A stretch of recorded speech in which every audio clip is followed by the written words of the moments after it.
Hello, hello, hello. Welcome to episode 90 of A VO's Journey.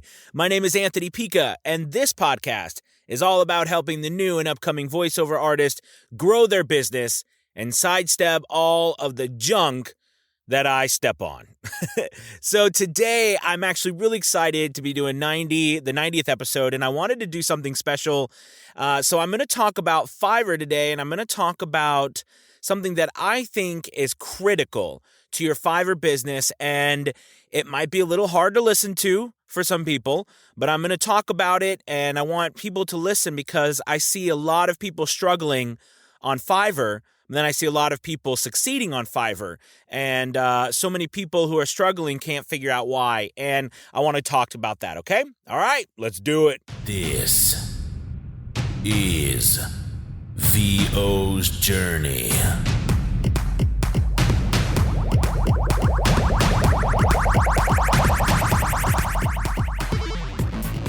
With your host, the incomparable Anthony Pica. All right, so episode 90. Wow, that's actually incredible that if a VO's journey has come this far. I'm just thrilled and blessed that people are still listening after 90 episodes. So that's pretty incredible right off the bat. But anyways, today I wanted to talk about Fiverr, and I wanted to talk about something that I think really makes a massive difference in you getting business on Fiverr and you're not getting business on Fiverr. So I'm going to try to go through my thought process here, and so hopefully you can follow along. But first off, I want to say that if you are on Fiverr and you are not getting business, and you go to your Fiverr gigs page and you open up your gigs and you look at one of your offerings, and when you pull it up, you see that you're getting impressions. There are people clicking on it, and there are people viewing your gig, but yet you are not getting work. So you have to kind of reverse engineer this and think, okay, so yes, clearly the more clicks you get, the more views you get, the more impressions you get, the more opportunities you get to get work, right? However, if you think about it, people are clicking on your gig. Even if it's a couple people, they're still clicking. They are still looking at your gig, they're viewing it, they're reading your description, they're listening to your video. So if you were to logically backtrack and say, okay, so people are looking at my gig, they are viewing my stuff, they are listening, they're reading my description, why aren't they buying? All right, so here's the thing. The more people I work with, I realize that you really have to stop, take a step back, and be critical about your own demo, your picture, your voiceover work. What are you actually displaying for people to purchase? Because let's be honest, and I'm going to be straightforward with you. I'm giving my very best that I have for Fiverr and for my customers there. I'm putting everything that I can on the table, and I'm making a lot of money from doing it. And there's a lot of other people making a lot of money on Fiverr, putting a lot of effort into it, right? So if you stop and think about that, I don't want that to discourage you. What I want it to do is I want it to inspire you to push yourself to be the best that you can be and to offer the best representation of what you can do possible. So what I'm talking about here is I see a lot of issues with people's actual voiceover work. And what I mean by that is their demos and their reads. Just various things. Like, for example, the audio. The audio doesn't sound right. It doesn't sound good. Like, for example, I want you to do something.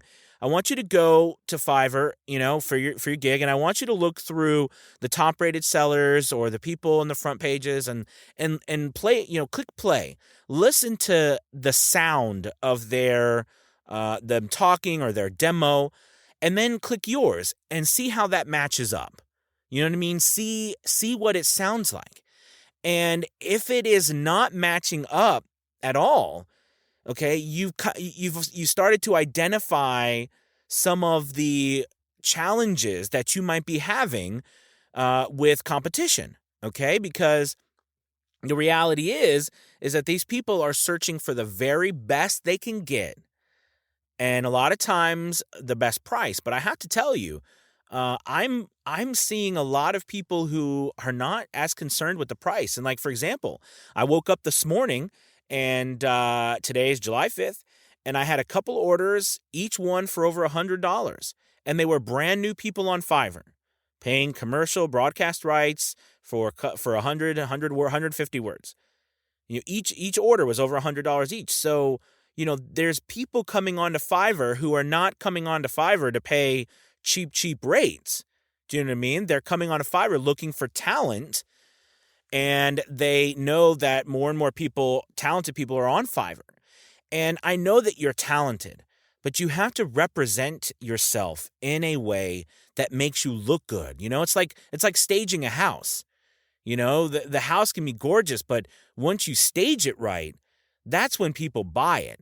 But people buying an empty house, is not going. I guarantee you, people are going to be more apt to buy a house that's staged well and looks amazing, because then they can see themselves living in that. Even if all that stuff goes away, they can still see themselves. Why do you think, like houses that are trying to sell then communities, and they make that, that house that everybody can walk through, and you go in there and it's just beautifully staged and all this stuff.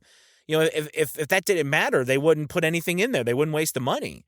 They just leave a bare house for you to walk through.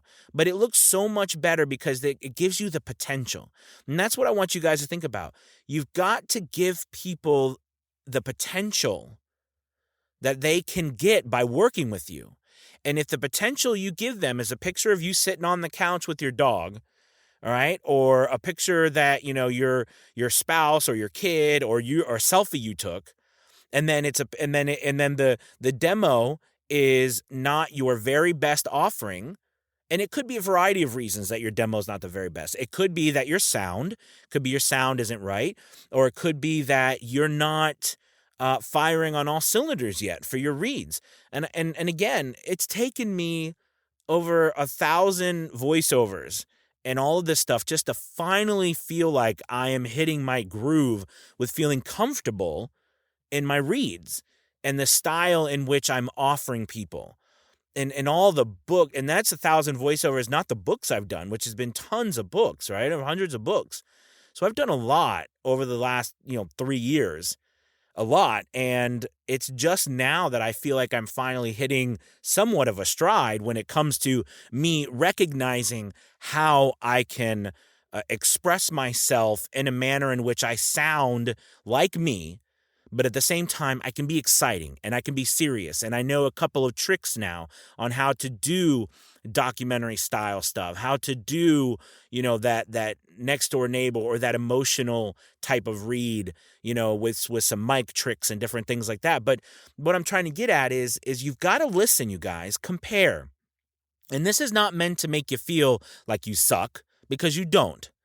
But it's meant to make you think about, what am I offering? And to really, you got to be serious with yourself.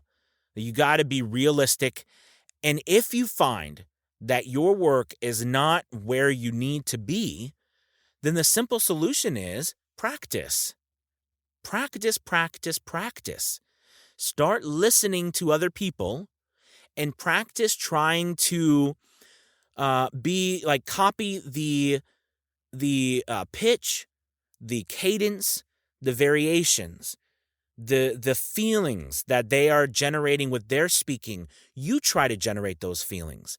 Don't try to sound like them, but try to begin to, sound or shape your words and your voice where you are just saying more than words. You're saying emotions. It's one thing to talk. It's another thing to make people see what you're saying. A lot of times, too, we narrate things that we are actually not. I would say 9 out of 10 times we're narrating internet videos. We're narrating e-learning projects that have slides. We're narrating TV commercial type things. We are narrating things where we are not the star. Okay. Now, if you're doing a radio spot, that's important to know, right? Because in radio, your voice is the star because there's nothing but your voice. Maybe some music. Okay. But your voice is the star at that moment. However, everything else where there's a visual attached, we are secondary. All right. We are supporting that visual. So it's important for you to understand that and to be able to differentiate between how you should sound when you're narrating, when the pictures, the visuals floating up above you and you're supporting that visual. So people are looking at the visual, thinking about it, and they hear your voice to help them understand what they are seeing. You see what I mean? They're not hearing your voice so that they can listen to your voice and everything goes away and all they hear is the sweet melody of your voice. They're not trying, that's not what they're there for. The visual is the star, and we are the support. And when you think of it that way, I challenge you to try to do a voiceover and think of it that way and then literally record and see how different it sounds. What you'll find is you'll find that you're not trying as hard to be entertaining. You're more telling the story and trying to tell or express and not sell somebody some, crazy product. Right now it's for sale. Come and get it. We're not doing any of that stuff. We're really just telling people what's happening and letting them watch the video, the visual, and think on their own, and our voice supports. So what I'm getting at with all of this is I want you to really do like an honest self-audit. I know for me, about a year ago, it was actually about a year ago, I had left for Alaska, and I put my Fiverr gig on. I put my Fiverr gig on vacation, which, by the way, don't do that. If you've not taken my Fiverr course, I talk about it. Don't put your Fiverr gig on vacation because, it will completely decimate your views and you'll have to work super hard to get them all back up. Instead, if you're going away, just increase the time your delivery time for that time that you're gone, and then, take it back down when you come back. But don't put it on vacation time. Anyways, when I got back and, my Fiverr stuff was really low and I wasn't getting any business, there was a month there where I only did about, $400 or $500 on Fiverr. And that was really, really hard because, I had gotten up to like $2,000, $1,500, $2,000. So it was very discouraging. So I spent that month just really taking a step back and looking at my overall offerings, what I was doing in general. And I'm going to tell you this, you guys, like logically, okay, if you eliminate one problem after another, the only the most obvious problem that's left or whatever, what is that thing, where they say, if you take away all, if you account for all of the variables, you know what I mean? The most obvious one or whatever's left, that's the one you have to look at. Something like that. But anyways, you know what I'm trying to say? So like if you've done everything, if you've done all this work in marketing, if you've sent emails, if you contacted people, if you've done auditions and you're doing all this stuff and nothing seems to be working, and then Anthony comes on and he's doing all this stinking work and you're like, what the F, right? Well, then you got to take a step back maybe and say, okay, well, maybe I do need to look at my actual audio or my actual voice acting. Maybe I need to work on that. Maybe I need to step out of my comfort zone and see if I can offer something else. If I'm not being hired in this area, maybe I need to look at another area in voiceover that I can also attempt to offer something, And I had to tell you, my work in audiobooks has really helped my work in commercials, and now I'm doing a lot more commercial stuff, and then I'm doing books, but I'm still doing books, but I do a lot more commercial work, and it really has helped me because reading out loud it's helped me become more natural when I read out loud, but more importantly, it's helped me become natural, but at the same time exciting. I was trying to explain this the other day to one of my students that people want us to be ourselves, right? They want us to be natural, but they don't want us to be boring. So there's the challenge, right? Because you don't want to be fake you and be excited. You want to be real you and be excited, or real you and be emotional, or real you and be inquisitive, or real you and be surprised. We don't want to be fake you and all of those things. We want to be real you.